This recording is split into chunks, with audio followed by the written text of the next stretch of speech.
Welcome to workshop 3, which is all about making butterflies. In this introduction, we're going to look at stained glass and selecting the stained glass, which is the most fun, and the sorts of things you need to think about with the types of glass that you might select. Because there are some traps for new players when you first delve into the wonderful world of stained glass. This is a butterfly pattern that is available on my Facebook page, and you can take that and copy it and use it as you see fit. We'll discuss this one. Well, we won't make this one. The one that we will make is based on this particular pattern,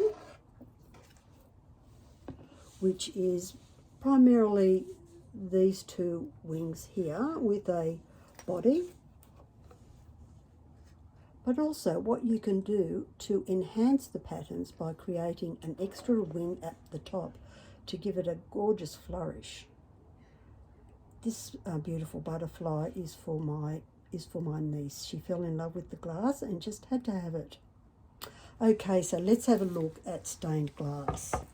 There's heaps. Anyone who's looked at stained glass, you may have stopped looking because you just become overwhelmed with the gorgeous selection and what type of glass to get. The easiest glass is cathedral glass, and it's generally smooth on both sides. It's a little bit ripply on one side because this is the bit, it's rolled glass, so this is the bit that's actually on the platter when it's rolled out, and this would be the size that you cut from, but as you can see, it's transparent. So you need to think about, okay, stained glass is made for light that shines through. What happens if we're not doing a glass on glass and we want to put it on a wood backer as per the examples I've shown you? This is where your glue comes important, because if you use transparent glue, it will take on the colour that's behind it. So if your backer is brown, then the brown is going to have an impact on this glass. So what I use is coloured silicone, which is my glue choice. So for this glass, I would use white. That would keep the colour true. However, if I had a scrap of this and I needed a black piece of glass, I would use black glue and I would make it black because it would hide all of the light. So that's cathedral glass. It's a great starting one, and terrific for leaves and such. Let me just put that to one side. Then there's more what they would call opaque glass. And let me tell you, it's not as opaque as you think it is. As you can see the shadow of my hand.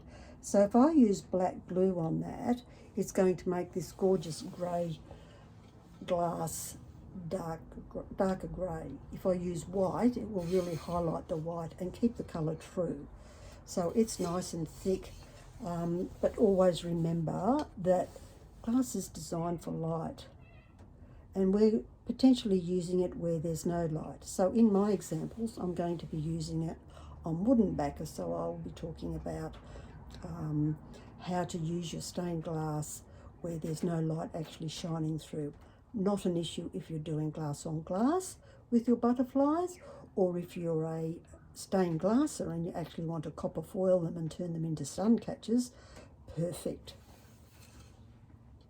Then there's beautiful wispy glasses, which look terrific, absolutely terrific for butterfly wings.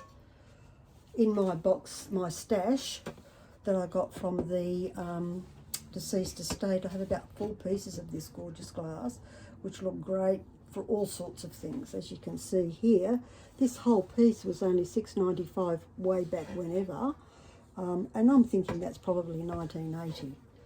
So I can get some stunning butterflies out of that wispy glass. I don't know the technical names, but if you want to learn the technical names, feel free. But I just look at glass and go, oh, I want that, which comes to the oh my god glass. I just have to have it. And this stunning piece of red, how gorgeous is that?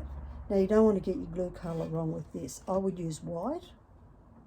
If I was to use red, then I would just have red glass. I would lose all of those beautiful wisps. So if you had beautiful wispy white glass and you use white glue on it, it would just be white glass. So really think about what you're doing with your glass. This red, I just fell in love with it. I got it from Groovy Glass in Canberra, and it was like, I just have to have that, Rachel. Please, please, can I have that? Same for the next piece of glass. Wait till you see that. So I just call this glass type, oh my God, I have to have a glass.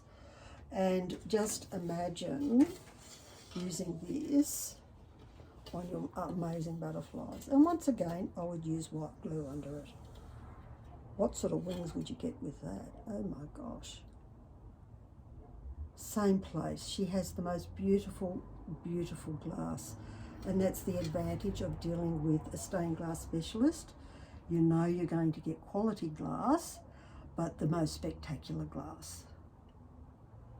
Okay, I hope you're all excited now and want to go out and buy your glass and be ready for our butterfly workshop. And I'll probably make the first part of the video probably next week, with a bit of luck this week, but we'll see how we go. But it's certainly a lot for you to get excited about and start all buying. Oh, lovely glass.